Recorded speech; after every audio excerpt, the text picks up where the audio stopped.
Well, the violence has raised questions about how best to deal with rioting and disorder on our streets. I'm joined now from Lincoln. We've just spoken to Patrick Mercer. I'm now joined by Darcus Howe, who is a writer and broadcaster, and you can speak to him now. And Marcus Dow is in Croydon. Marcus Dow, are you shocked by what you've seen there last night? No, not at all. I have been living in London for 50 years. There are so many different moods and moments. But what I was certain about, listening to my grandson and my son, is that something very, very serious was going to take place in this country. Our political leaders had no idea. The police had no idea. But if you looked at young blacks and young whites with a discerning eye and a careful hearing, they have been telling us, and we would not listen, that what is happening in this country to them.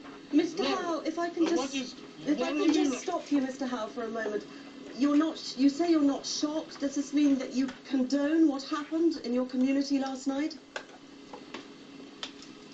I condone, of course not. What I'm going to condone it for, what I'm concerned about more than anything else, there is a young man called Mark Duggan. He has parents, he has brothers, he has sisters, and few yards away from where he lives, a police officer blew his head off. Well, Mr. Howe, we have to. Let me finish. Mr. Howe, we have to wait for the official inquiry before we can say things like that. We don't know what happened to Mr. Duggan. We are going to wait for the police report on it. If I can take you on a little bit, you were talking about your grandson. You were talking about young people. You were talking about your grandson. You were talking. They have been stopping and searching young blacks for no reason at all. I have a grandson, he's an angel, and he began to think he was coming of age when the police slapped him up against the wall and searched him, and he thought he had now had a gold star. I asked him the other day, apropos of a sense that something was going seriously wrong in this country. I said, how many times have the police searched you? He said, Papa, I can't count. There's so many times. Mr. Howe, that may well have happened, and if you say it did, I am not to gainsay you, but that is not an excuse to go out rioting and cause the sort of damage that we have been seeing over the last few days. Where were you in 1981 in Brixton? Mr. I don't call it rioting, I call it an insurrection of the masses of the people.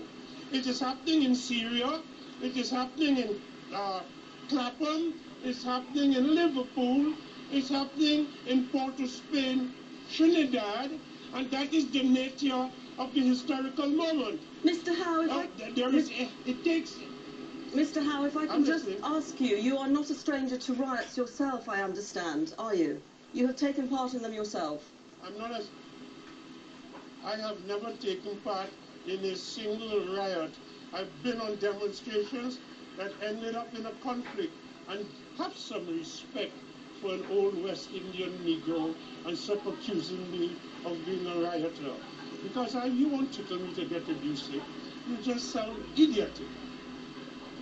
Have some respect. Darcus Howe. Grandchildren. Thank you very much for joining us from Croydon. Darcus Howe, their writer and broadcaster. Okay, well, there's been a huge knock-on to lots of aspects of He doesn't know what to do because she sounds like an idiot.